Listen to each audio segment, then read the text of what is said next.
Hemos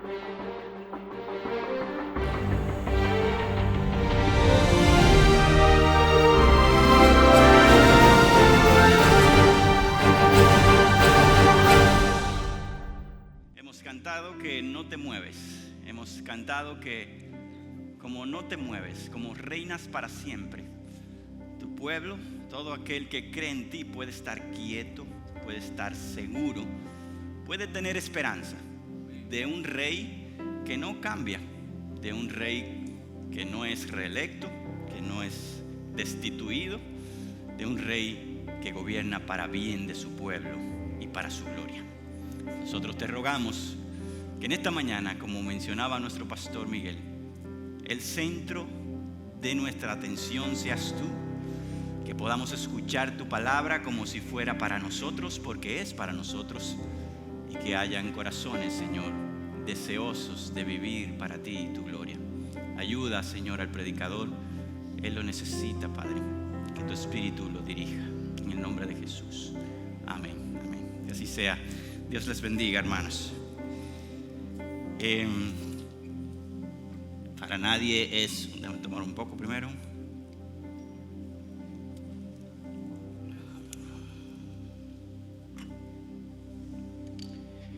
Para nadie es un secreto que hoy estamos en un día especial, ¿verdad? Un día único, ya que coinciden dos eventos que son también diferentes para nuestro país, ya que no son regulares. Uno son las elecciones y otro no es para nada regular, ya que es la primera vez que tenemos una pandemia, y que coincida con las elecciones pues es más único y especial y diferente.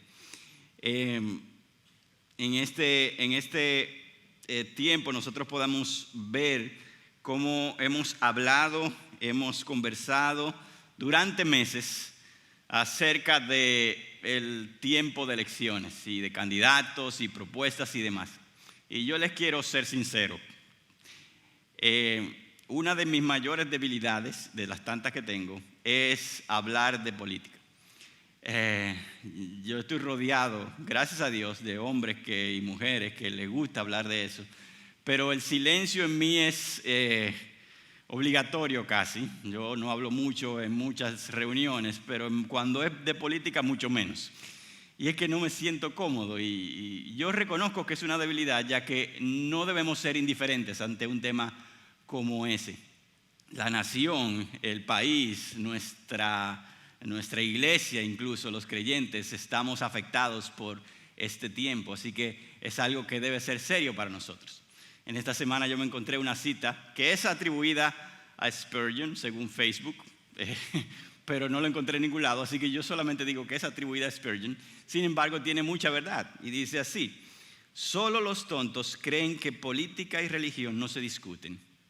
Es por eso que ladrones siguen en el poder y falsos profetas predicando. Tiene mucho sentido.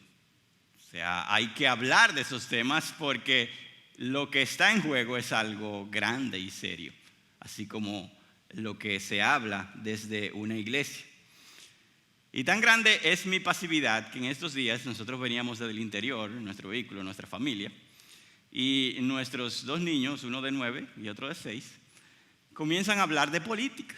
Ven un letrero y comienzan a decir: ay no, que no gane ese, mejor que gane este. Y entonces nosotros nos asombramos de su opinión y les comenzamos a preguntar: pero ¿por qué dices eso? Bueno, porque nosotros vimos que en sus propuestas ¿Cómo así? Yo no me conocía ninguna de las propuestas, y ellos comienzan a decir: la propuesta de ese dice que va a hacer o va a remodelar o va a ampliar los juegos para los niños, y que también va a hacer una carretera que va directo hacia el pueblo donde nació mi esposa. Y ya yo veo que las propuestas son cosas que le benefician, ¿verdad?, a ellos. Sin embargo, ese no, papi. Y también le preguntamos: ¿pero por qué ese no? Bueno, porque ese no va a dejar que vayamos a la iglesia y tampoco que leamos la Biblia. Y bueno, en el lenguaje de niños ellos están entendiendo algo. Ellos están entendiendo que lo que se va a decidir en este día, o quién sabe si más adelante, es algo que va a posiblemente cambiar la forma en que vivimos. Y esto me recordaba una vez más, wow, estos niños entienden la profundidad, por lo menos a su nivel, de lo que estamos viviendo. La realidad es que no es para nada jocoso esta decisión. Y hoy estaremos revisando un poco acerca de lo que implica tener un gobierno terrenal, pero nosotros no somos terrenales según la Biblia, sino que somos ciudadanos celestiales. O sea que hablaremos del ciudadano celestial bajo un gobierno terrenal. ¿Cómo es esa relación? ¿Cuáles implicaciones hay? Y cómo Dios nos deja un mensaje claro de nuestro comportamiento y conducta ante esa situación. Para eso vamos a leer Romanos capítulo 13. Quiero que me acompañen los versos del 1 al 7. Si tiene Biblia puede abrirla, si no puedes mirar la pantalla como de costumbre. Y vamos a leer esos versos del 1 al 7 en Romanos capítulo 13.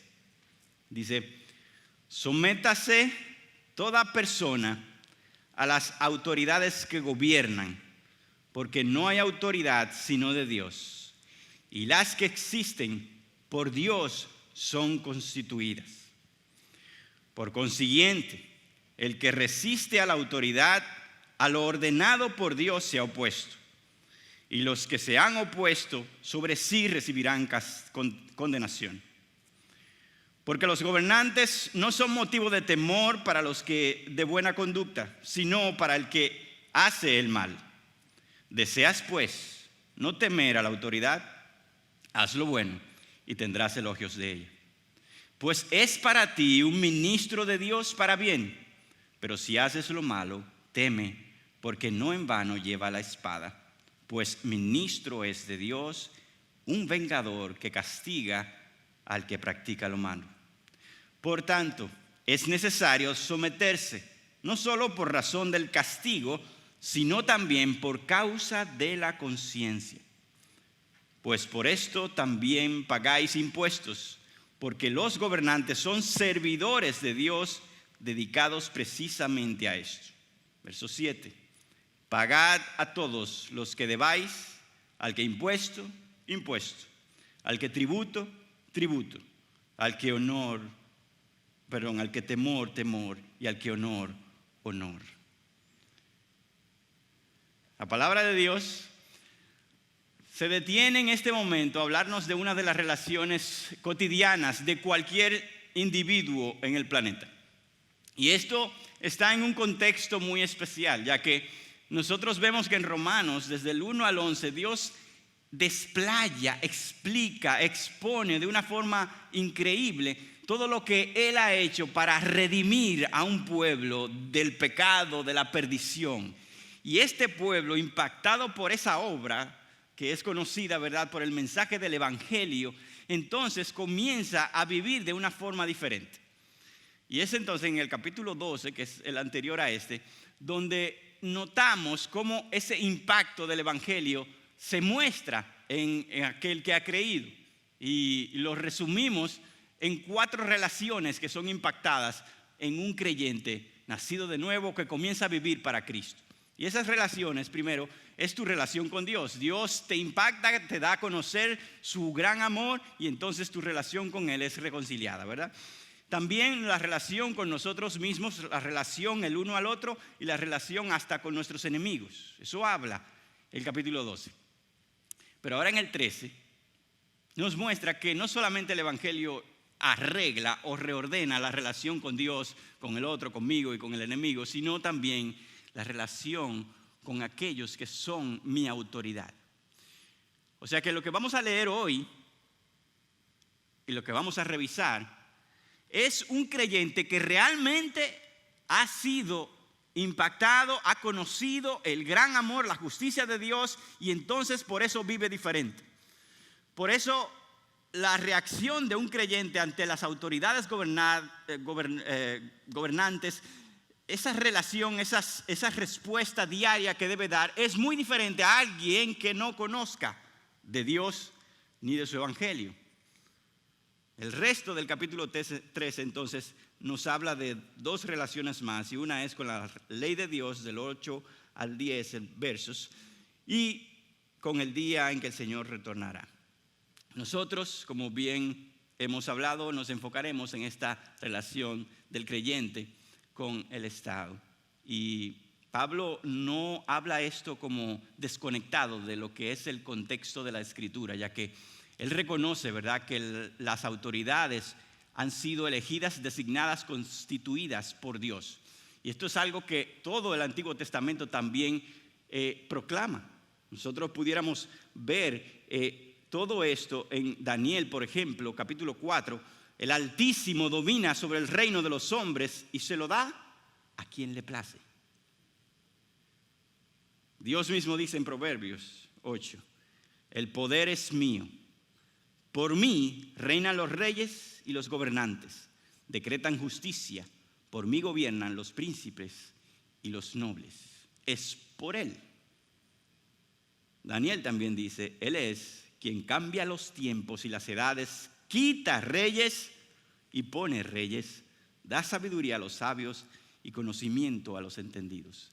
Dios es quien domina las decisiones al final de todo, y Él es quien da la autoridad de todo lo que gobierna un país, a una nación, incluso a un imperio, como lo hemos visto a través de la historia.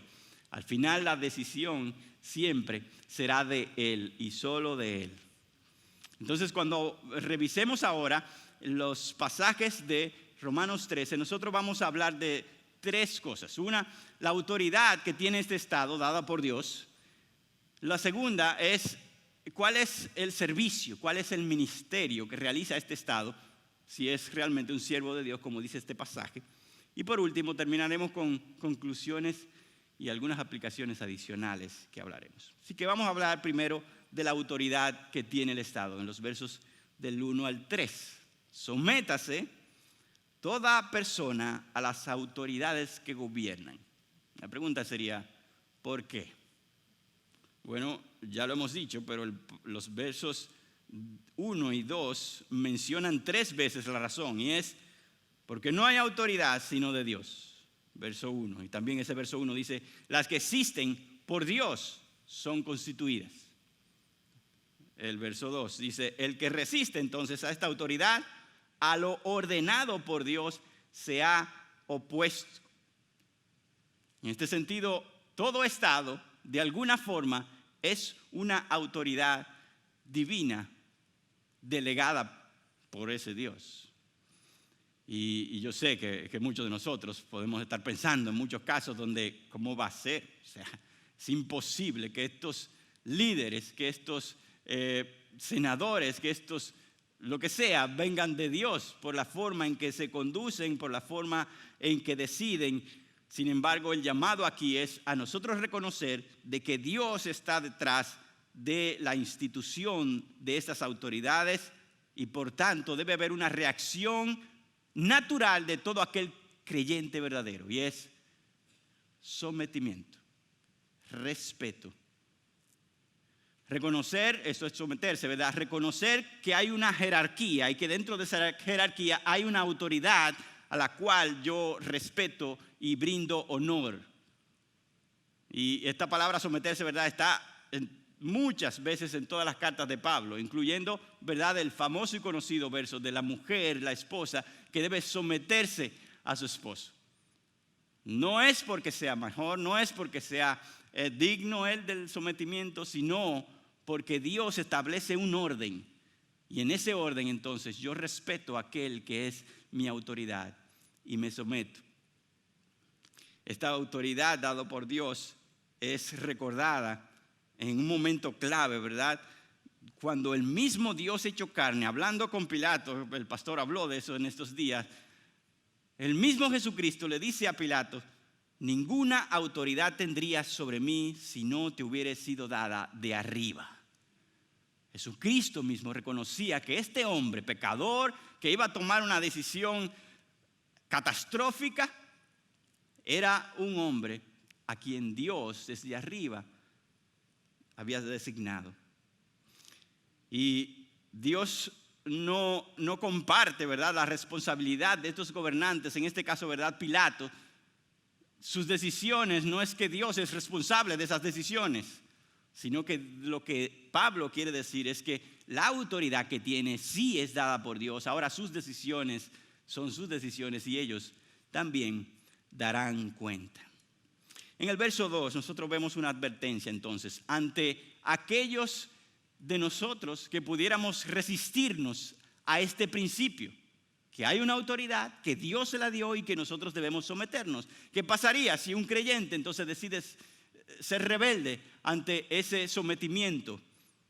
El verso 2 dice: por consiguiente, el que resiste a la autoridad, al ordenado por Dios, se ha opuesto, y los que se han opuesto sobre sí recibirán condenación. Hay una advertencia clara de que todo anarquismo o rebelión de parte de un creyente es una rebelión contra el Dios que instituyó esas autoridades. Y por eso el creyente no debe ser reconocido o conocido porque es aquel que siempre está delante para ir en contra de todo aquel que tiene una autoridad. No, él respeta, él espera, él honra a aquellas autoridades. Y cuando llegue el momento entonces de oponerse, también lo hace con ese respeto. Y lo veremos más adelante en los ejemplos que la misma Biblia nos muestra. Los rebeldes entonces no solo se colocan en contra del Dios que instituyó la autoridad, sino también que esto les trae juicio. No solo a los creyentes, a todo ciudadano de una nación esto es aplicable.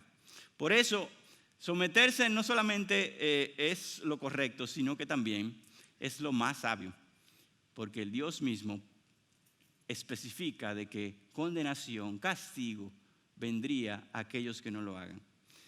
Por otro lado, además de una advertencia a no someterse, también hay un elogio en este pasaje sobre estas autoridades. Dice el verso 3, haz lo bueno y tendrás elogios de ella.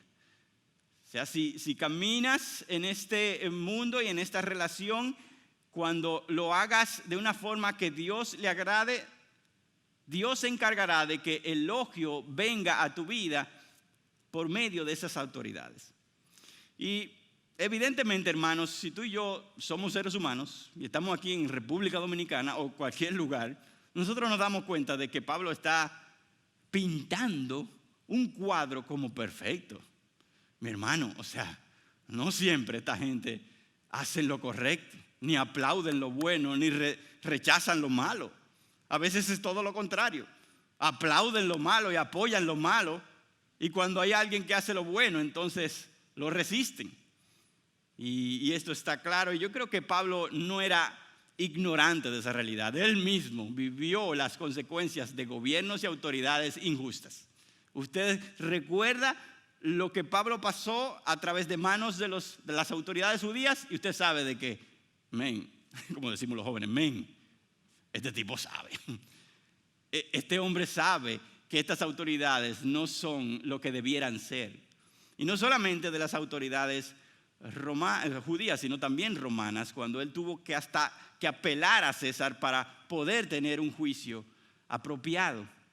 Entonces él no era ignorante. También él conocía cómo su Salvador mismo fue juzgado por autoridades de una forma injusta, de una forma que lo llevó a la muerte.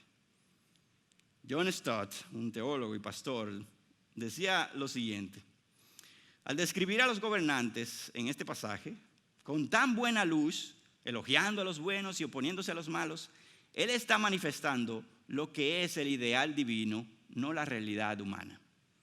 Pablo está consciente de que esto es el ideal, de que los gobiernos, las autoridades deberían ser así, y también está hablando a los creyentes, ustedes deben ser así. Así como hay autoridades que no cumplen con estos requisitos, así entre ustedes hay algunos que no se someten.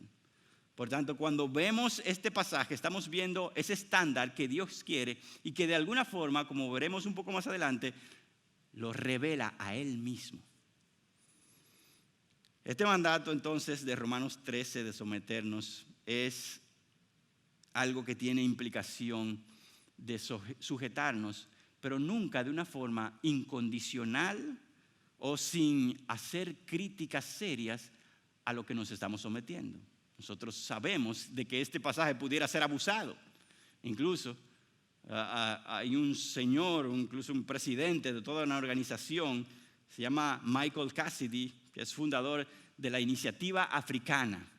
Este hombre, gracias a su liderazgo, ha podido impactar con el evangelio a África, pero también en la reconciliación racial de su país. Y en una ocasión se le brindó una oportunidad especial y era una entrevista con el presidente. En esos tiempos había una segregación racial seria, sobre todo en Sudáfrica. Y él tenía la esperanza de que en esta conversación él pudiera ver un cambio en el presidente y en las leyes. Y mientras más se acercaba el día, o cuando entró a ese salón de reuniones, él fue desilusionado completamente. Él dice lo siguiente: inmediatamente entré al salón de reuniones, me percaté de que este no iba a ser la clase de encuentro por el que había orado. El presidente inició la reunión puesto de pies, leyéndome a mí parte de Romanos 13. Era evidente que él imaginó que este pasaje era suficiente para justificar mi apoyo irrefutable a la política racial del gobierno nacional. Y muchos pudieran pensar, ¿verdad?, de que debido a que lo que dice aquí es someternos, no debemos considerar a lo que nos estamos sometiendo.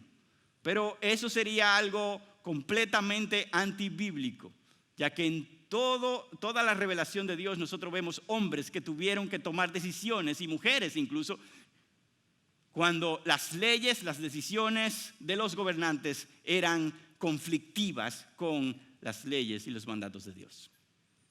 Así que si nosotros pudiéramos hacernos la pregunta, Joel, pero ¿y si la autoridad del gobierno, que es derivada de Dios, verdad, abusa de esa autoridad, haciendo todo lo contrario a lo que debería, qué yo debo hacer? O sea, imagínate que, como ya dije, alaben a lo malo y rechacen lo bueno. El mandato entonces a someternos permanece todavía. Y la respuesta directa es un no. Y vamos a ver esto en algunos ejemplos de la palabra de Dios. Ejemplo número 1. Vamos a Hechos 5, 40 al 42. Y este ejemplo es, como quien dice, el más reciente. Allí vemos a Pedro y los apóstoles predicando a Jesucristo como Él le había ordenado.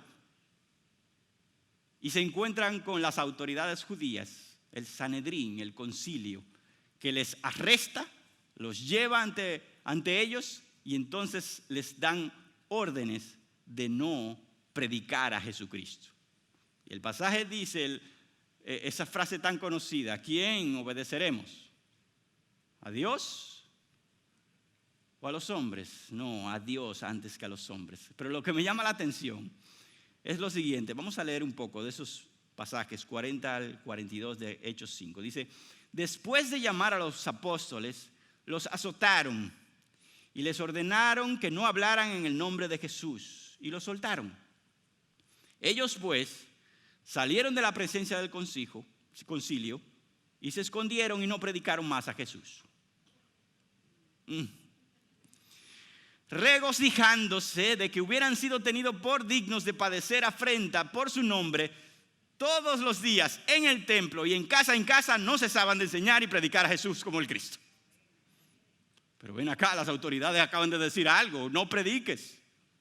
Y estos hombres todos los días, casa por casa, hacen todo lo contrario, porque había una ley que era superior a la ley de esos hombres judíos y las autoridades judías. No hay lugar para el temor cuando el gobierno terrenal entra en conflicto con el gobierno celestial. Estos hombres no tuvieron temor. Nos sometemos al gobierno terrenal siempre y cuando esté alineado con el gobierno celestial.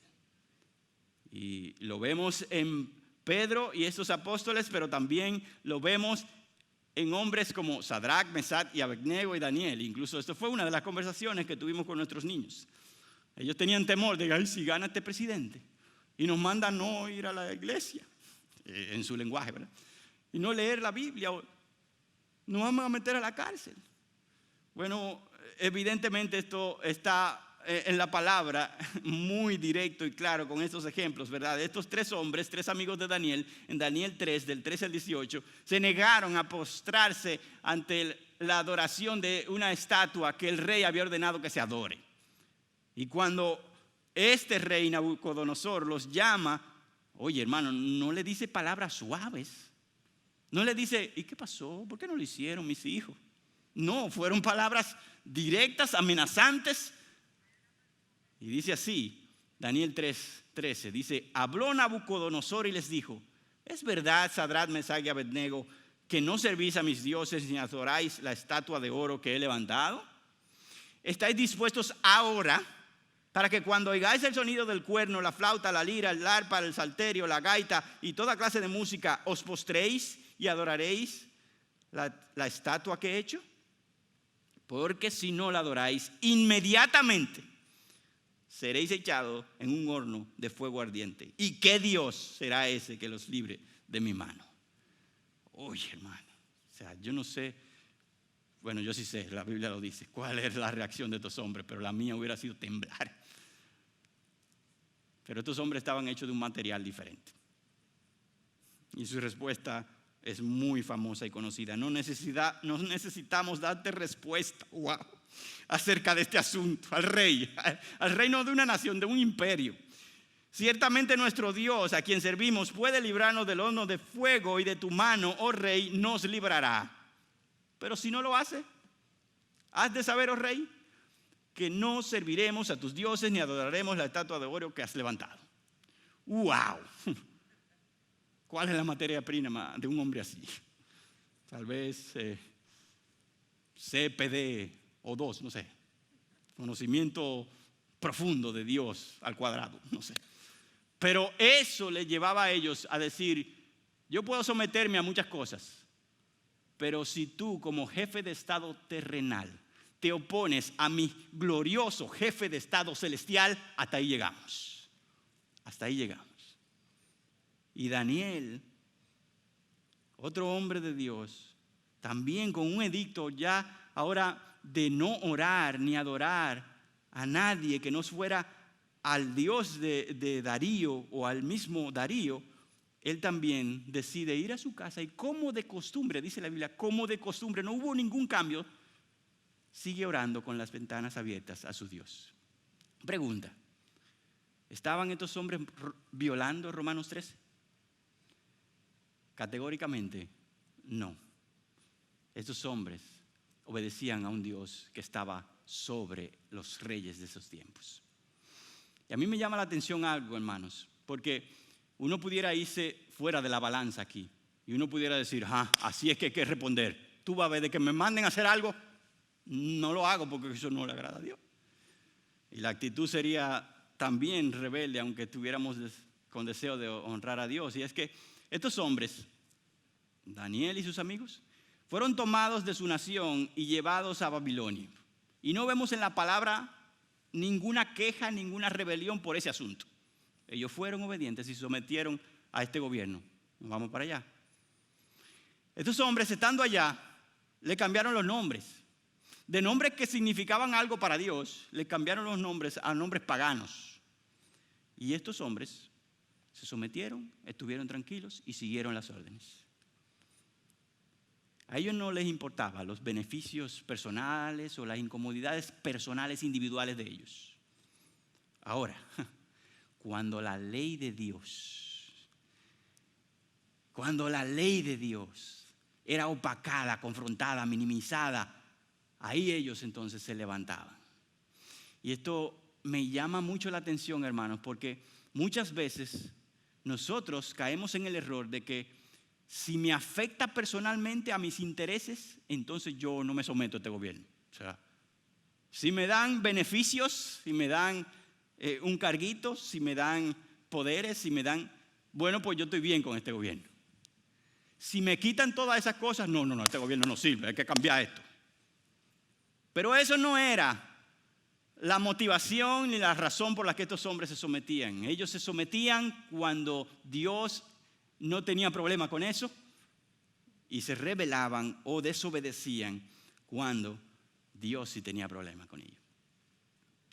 El último ejemplo son las parteras judías en los tiempos de Faraón. Ustedes lo recordarán, ¿verdad? Faraón da una orden: parteras, cuando nazca un niño varón, acaben con él. Si es una niña, que nazca.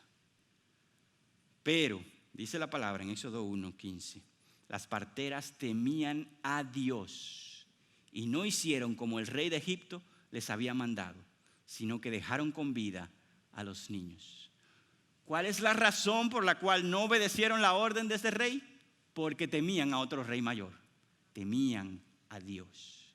Entonces, en los momentos en que nosotros estemos en conflictos, en dificultades, con leyes, con órdenes, con estructuras que nos forcen a caminar en contra de nuestro Dios, entonces en esos momentos tenemos el permiso, la autorización de nuestro Dios de desobedecer o no someternos. Pero en todas las otras circunstancias estamos llamados a someternos y a estar sumisos. Aquí dice en una cita que encontré: en cada uno de los ejemplos que vemos en la palabra de Dios, lo central era demostrar su sumisión a Dios, no su rebeldía ante el gobierno. O sea, la motivación principal era: yo quiero someterme a Dios, y porque me someto a Dios, yo me someto a ti. Y al someterme a Dios, muchas veces no me someteré a ti porque mi principal sumisión es a Él. Y no, la motivación no era rebeldía natural e instantánea ante el gobierno. Entonces, nosotros pudiéramos durar horas y quizás días tomando ejemplos hasta de la historia cristiana, donde hombres y mujeres fueron mártires por obedecer a Dios antes que a los hombres. Pero el mensaje de estos pasajes, estos primeros 3 versos es: Dios ha instituido y va a instituir en este país y en todas las naciones sus reyes, sus gobernantes. Y nosotros, como hijos de Dios, que honramos y respetamos a Dios, debemos honrar, respetar y someternos ante las autoridades que Él dispuso. Con esto abordamos la primera parte, la autoridad que Dios le da al Estado. Ahora, Dios también habla aquí de que ellos son ministros de Él. ¿Cuál es el ministerio del Estado, de los gobernantes? Porque esto es importante. Porque yo debo conocer cómo ellos actúan y yo entonces tratar de alinearme con esto que Dios le dispuso hacer. Y por otro lado, los gobernantes, los dirigentes, deben conocer cuál es su labor para hacer lo que Dios les ha puesto a hacer. Aquí en los pasajes del 4 al 7, entonces, nosotros vamos a ver esta parte: el ministerio del Estado. Y nosotros vemos, así como hubo una repetición de que esta autoridad viene de Dios, 3 veces se repitió: estos vienen de Dios, Dios lo constituyó. Ahora hay una repetición 3 veces de que estos son ministros de Dios. Verso 4: pues es para ti un ministro de Dios para bien. El verso mismo también 4 dice: no en vano lleva la espada, pues es ministro de Dios. Y el 6: porque los gobernantes son servidores de Dios. Oye, hermano, cuando tú revisas un poco el griego allí, la palabra allí usada para servidores, ministros, es la misma que ministros delante de la iglesia de Dios, o que sirven a Dios en su iglesia. Asombrosamente, Dios compara la labor de estos que tienen autoridad sobre una nación con aquellos que tienen la labor y el servicio dentro de una iglesia, porque por Dios son puestos. Entonces nosotros podemos concluir de que aquellos que sirven al Estado, ya sean legisladores, servidores civiles, magistrados, senadores, diputados, presidentes de la República, secretarios de Estado con o sin cartera, en fin, todos ellos, todos esos ministros, son todos ministros de Dios, así como aquellos que servimos en la iglesia, de cualquier forma. Y esto es algo serio, ¿verdad? ¿Cuál es el ministerio entonces que Dios les encargó a las autoridades? Nosotros vamos a ver que esto tiene que ver con lo bueno y lo malo. Y esto no es nuevo en Pablo. En el capítulo anterior, Pablo menciona muchísimas veces el bien y el mal, lo malo y lo bueno. Y nosotros, si pudiéramos repasar rápidamente ese capítulo anterior, en el verso 9 dice, el amor sea sin hipocresía, aborreciendo lo malo y aplicándonos a lo bueno. En el 17 del 12 dice, no paguéis a nadie mal por mal. Procurad lo bueno delante de todos los hombres. Aquí vemos Pablo repitiendo lo bueno, lo malo. Y en el 21 dice, no seáis vencidos por el mal, sino vence con el bien el mal. Y ahora cuando comienza a describir a estos ministros de Dios, los comienza a describir bajo esos términos también. Dice el verso 3, ya lo habíamos dicho, ¿verdad? Haz lo bueno y recibirás elogios de esta autoridad. Eso es parte de su ministerio, elogiar lo bueno. El Estado también es para ti un ministro de Dios para bien, o sea, para tu bien, para hacerte bien. Y esto es algo grande e importante en la labor de un siervo y ministro de Dios en las autoridades de una nación, porque debe procurar el bien común para todos sus ciudadanos. Primera de Timoteo, capítulo 2, habla de que debemos orar por estos gobernantes, ¿verdad? Y da las razones, dice, ora por los reyes y por todos los que están en autoridad. ¿Para qué? Para que podamos vivir una vida tranquila y sosegada con toda piedad y dignidad. Por esa razón, ellos aplauden lo bueno, ellos buscan lo bueno, o deberían hacerlo, para que la nación y los ciudadanos puedan estar pacíficamente tranquilos y viviendo una vida de piedad y dignidad. Pero por el otro lado, cuando existe lo malo, parte del ministerio, el del servicio de un gobernante es refrenar lo malo. Dice el verso 4, si haces lo malo, teme, porque no en vano lleva la espada, pues ministro es de Dios, un vengador que castiga al que practica lo malo. Esa debe ser la función, el rol, el ministerio de un gobernante según Dios.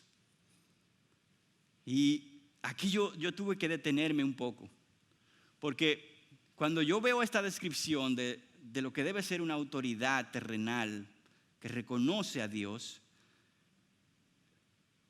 yo me quedaba pensando, oye, pero lo que Dios le está pidiendo es simple y llanamente que hagan lo que Él hace. Que representen a un Dios justo, lleno de equidad para con todos. Y este pasaje nos está revelando a este Dios de una forma indirecta, ¿verdad? Dios pide a esto, tú tienes autoridad, así debes actuar. Porque yo, que tenga la autoridad cósmica universal, así actúo. Este es el Dios que entonces les pide a los cristianos, sométanse, porque yo los he puesto, y si ustedes saben cómo yo soy, ¿verdad? Sí, tú eres justo, tú eres recto, pues hazlo.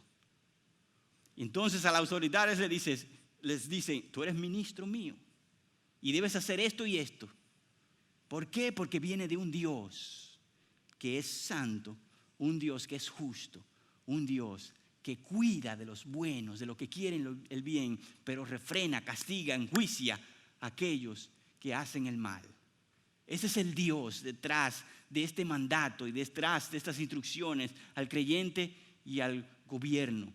Es un Dios que no escatima esfuerzos para traer bondad a aquellos que quieren andar en temor a Él, pero que también lleva juicio a aquellos que hacen el mal, como deberían hacer las autoridades. Entonces, nosotros pudiéramos decir que así como las autoridades deben hacer su labor como ministros de Dios, nosotros vemos ahora en el verso 5 una reiteración. Debido a esto, por consiguiente, por tanto, dice el verso 5, es necesario someterse, y no solo por razón del castigo, sino también por causa de la conciencia. Ellos tienen el poder para castigar, como ya lo leímos, ¿verdad? Tienen la espada, pero no es solo por eso, hay algo mayor, y es por causa de la conciencia. Y nosotros pudiéramos pensar en muchas formas de explicar esto, pero la forma más directa y llana es, eres consciente, tienes conocimiento de la voluntad de Dios al instituir a estos hombres y mujeres. Por tanto, tu reacción debería ser de sometimiento, por eso es su voluntad. Y tu conciencia sería aplastada o entristecida si desobedeces el mandato que yo te doy a someterte. Entonces, por motivos de conciencia, por lo que ellos son y hacen en mi nombre, es que yo me someto. Y después, porque tienen el poder, como Dios, de castigar. Verso 6. Pues por esto también ustedes pagan impuestos, porque los gobernantes son servidores de Dios, dedicados precisamente a esto. Ahora, Pablo pasa a una forma práctica de sometimiento. Y una forma práctica que, ¿verdad?, nos duele muchas veces a nosotros. Voy a someterme. Sí, las leyes, sí, cómo no. Llegan los impuestos. Y Pablo dice, ustedes pagan los impuestos. ¿Por qué? Porque los gobernantes son servidores de Dios. Oigan bien, hermanos, o sea, ¿usted ha pagado los impuestos de esa forma alguna vez? ¿O lo ha pagado? Esta bendita. Oye, otra vez de nuevo. Esto es una injusticia. O reconociendo, ¿están sirviendo a Dios? No me gusta. No me parece justo. Pero son ministros, servidores de Dios y tengo la responsabilidad, el deber de hacerlo porque representan al Dios a quien amo y a quien respeto. Uy, es difícil, ¿verdad? Pero las veces que nosotros nos quejamos por hacerlo, y si fuera posible hasta lo evitaríamos como muchos lo hacen, están basados en lo que ellos son moralmente. Son unos ladrones, ¿quién va a pagar ese impuesto? Van a usar esos impuestos para otras cosas que no son para el bien de los contribuyentes. Y yo quisiera que nos detuviéramos al momento en que esta carta está siendo escrita por Pablo. Hermano, no estamos aquí, Pablo diciéndole, paguen los impuestos porque todas estas autoridades son cristianas y hacen lo bueno. No había una autoridad cristiana en ese tiempo, todo lo contrario, paganos, inmorales. Y Pablo dice, págalo. No solo eso, cuando yo estuve revisando un poco y estudiando algunos recursos, me encontré con esta descripción de Ligon Duncan, ¿verdad?, un presidente de un seminario teológico en Estados Unidos. Dice, estas palabras de Pablo vienen nada más y nada menos que en los tiempos de Nerón. Piensa bien en este contexto. El sistema de justicia de Nerón eventualmente llevaría a Pablo a la muerte. Lo que debería estar pensando un cristiano en ese tiempo, cuando yo eso de impuestos y todas estas cosas, es, ¿debo pagar impuestos cuando mis impuestos serán usados para perseguir y matar a los cristianos por su fe? Eso es una seria pregunta. Y Pablo dice aquí, así como ustedes pagan los impuestos porque son siervos de Dios. Pablo no solamente responde con un sí a esa pregunta, sí, debes hacerlo independientemente, sino que en el verso 7 da una orden, da un mandato. Pagad a todos los que debáis. Al que impuesto, impuesto. Al que tributo, tributo. Al que temor, temor. Al que honor, honor. Wow, hermanos. Es tan grande la consideración de Pablo, Dios a través de Pablo, de estas autoridades que Dios puso, de que independientemente de las circunstancias y condiciones, yo tengo una labor como creyente y es de obedecer a mi Dios. Y si eso conlleva que lamentablemente tenga que honrarles con mis recursos y con mi sumisión, pues lo haré para la gloria de mi Dios, no para el aplauso de estas autoridades. Hay una deuda y una obligación que está de nuestra parte para con esta autoridad, por lo que son y por lo que hacen, dispuesto por Dios. Así que, hermanos, los cristianos, cerrando esta parte ya, debemos ser los que más respeto debiéramos tener por las autoridades. Y no somos aquellos de los que se quejan todo el tiempo o hablan ofensivamente y escriben en las redes de una forma también ofensiva, hiriente, irrespetuosa.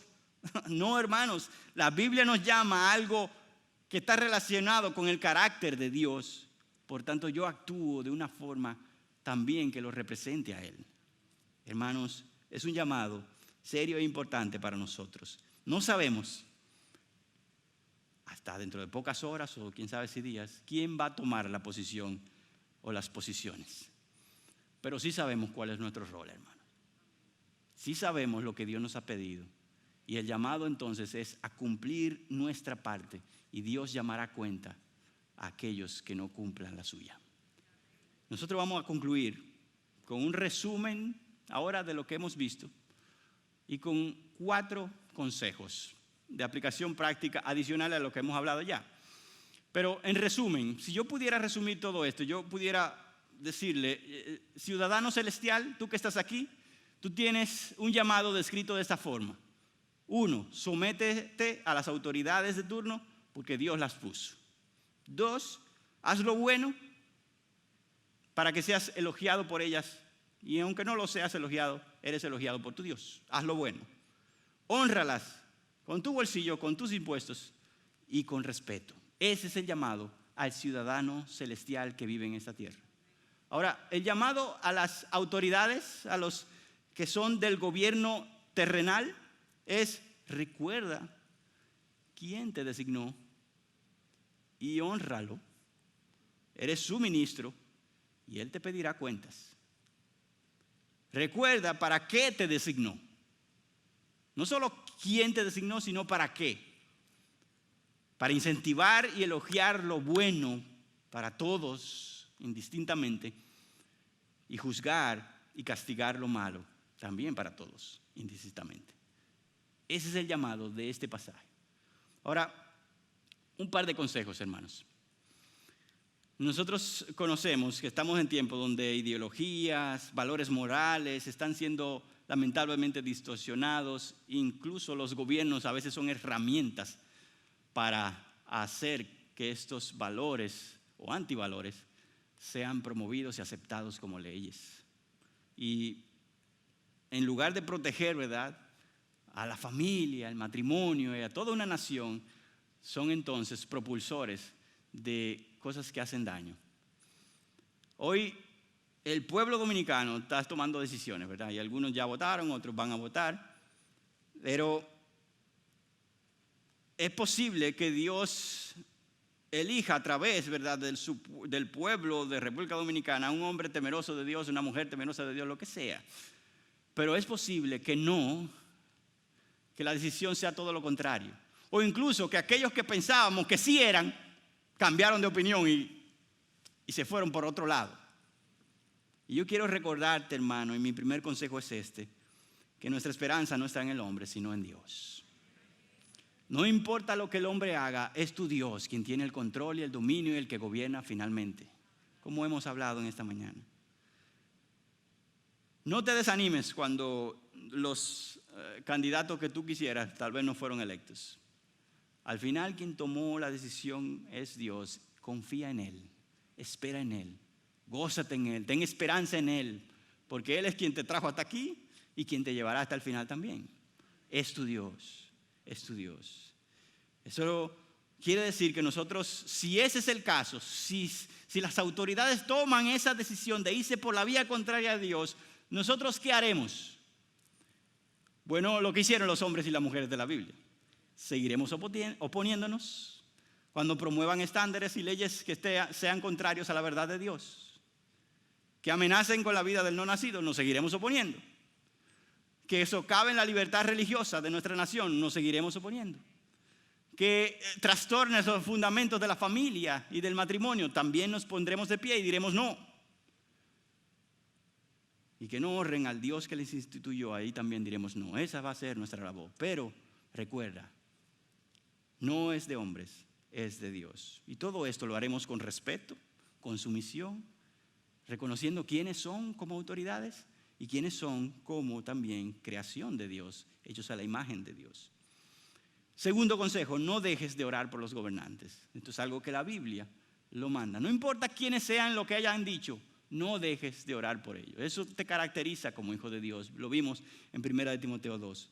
Ora por sabiduría, ora por temor de Dios en sus corazones, porque puedan cumplir el servicio, el ministerio que Dios les ha dado, y para que los propósitos de Dios triunfen sobre los propósitos inmorales y antibíblicos. Ora, pide por ellos. Es lo bíblico y es lo que debemos hacer.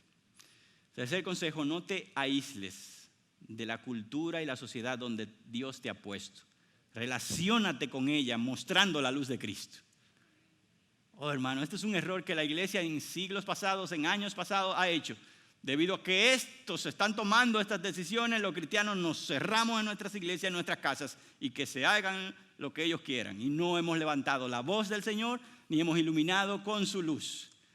Y eso ha sido algo que ha afectado aún más. La indiferencia no debe ser una de las cualidades de un cristiano en un tiempo como este. Una de esas formas, ¿verdad?, es participando en estas elecciones. No, ser indiferente ante esto sería contrario a lo que Dios quiere que un cristiano haga. Participa, sal y muestra que tú eres parte de esta sociedad, pero que eres un ciudadano de otro lado. Yo me he alegrado mucho de que en esos meses la nación se ha movido, ¿verdad?, a rechazar conductas, decisiones de los jefes y de los gobernantes. Y yo creo que el cristiano tiene un espacio ahí para también ser parte de eso, de ese rechazo de una forma pacífica, de una forma que honre a Dios, nunca como el mundo, sino como Dios lo hace. Pero si nos aislamos, hermanos, lamentablemente vamos a poner, como dice la misma palabra, la luz debajo de un almud, la sal desabrida. Y los colegios, las oficinas, las universidades, los residenciales, los hogares, todo se quedará en oscuridad porque los cristianos estarán aislados. No, no y no. Levántate, estudia la palabra, sé ejemplo. Si eres un profesional preparado como Dios nos ha bendecido aquí, habla en tu lugar, en tu ambiente, en tu espacio. Defiende los valores que honran a Dios y esto traerá luz a otros que si no hablaras no llegaría nunca la luz del Señor allí. Así que promueve la verdad de Dios donde quiera que estén. No ganaremos la cultura odiándola, la ganaremos persuadiéndola con la verdad trascendente de Dios. Es así, hermanos. Último consejo para cerrar. Vive y participa, pero como un ciudadano de otro mundo. El pastor Miguel, en su mensaje, sermón anterior, hizo referencia a esta verdad. Somos peregrinos y extranjeros. A pesar de que estamos siendo impactados por las decisiones de los gobernantes, de las leyes y participamos, nuestra mente no está aquí. Nuestra mente promueve lo que es de Dios, pero sabemos que así como la esperanza está en Él, nuestra ciudad y nación última no es esta. El mundo o este mundo no es nuestra casa, no hemos llegado aún. El pastor mencionaba este pasaje, Filipenses 3:20, porque nuestra ciudadanía está en los cielos, de donde también ansiosamente esperamos a un Salvador, el Señor Jesucristo. Esa es la posición de un creyente. Mi ciudadanía está allá y yo anhelo a ese Salvador. Somos ciudadanos de otro país y somos de aquellos que, como dice Hebreos, anhelan una patria mejor. ¿Cuál es esa patria? La celestial. Por lo cual Dios no se avergüenza de llamarse nuestro Dios, pues nos ha preparado una ciudad. Y en esa ciudad, hermanos, Dios siempre es honrado y Jesucristo siempre es amado. Esa es nuestra ciudad y somos peregrinos aquí. Asombrosamente, yo digo asombrosamente porque mientras leía el pasaje y terminaba el capítulo 13, yo me doy cuenta de que este es el sabor con que termina Pablo este capítulo. Nosotros leemos los pasajes 11 y 12, dice, y haced todo esto, conociendo el tiempo, que ya es hora de despertaros del sueño, porque ahora la salvación está más cerca de nosotros que cuando creímos. La noche está muy avanzada y el día está cerca. Por tanto, desechemos las obras de las tinieblas y vistámonos con las armas de luz. El día se acerca, hermanos, donde sí llegaremos a casa, donde sí llegaremos a la república celestial, donde sí tendremos al gobernante celestial con los ciudadanos celestiales presentes. Oh, hermanos, cuando lleguemos a esa casa, o mientras lleguemos a esa casa, vivamos aquí con los ojos puestos allá. Oremos. Bendito Padre, nosotros queremos verte a través de todo lo que hemos hablado. Nosotros vemos a un Dios asombrosamente justo. Justo porque eres el único que realmente puede premiar lo bueno como lo harás y lo haces. Y eres el único también que rechaza, enjuicia y castiga y castigará lo malo. Ese eres tú, Señor. Nosotros creemos en ese Dios. Y porque ese Dios, no solo en su justicia, sino ahora en su soberanía y sabiduría, decide dar autoridad a hombres, nosotros honramos a ese Dios sometiéndonos a esos hombres mientras no ofendan a Dios. Nosotros somos peregrinos aquí. Estamos de paso. Yo puedo decirte, Señor, junto con mis hermanos, que este cielo y esta tierra van a pasar. Y mis raíces, mis sueños, mis metas, mis anhelos no deben estar arraizados en esta tierra, sino en un reino que es inconmovible, en un reino donde solamente hay un rey y que nunca pasa. Gracias, Señor, porque tenemos esa esperanza. En el nombre de Jesús. Amén.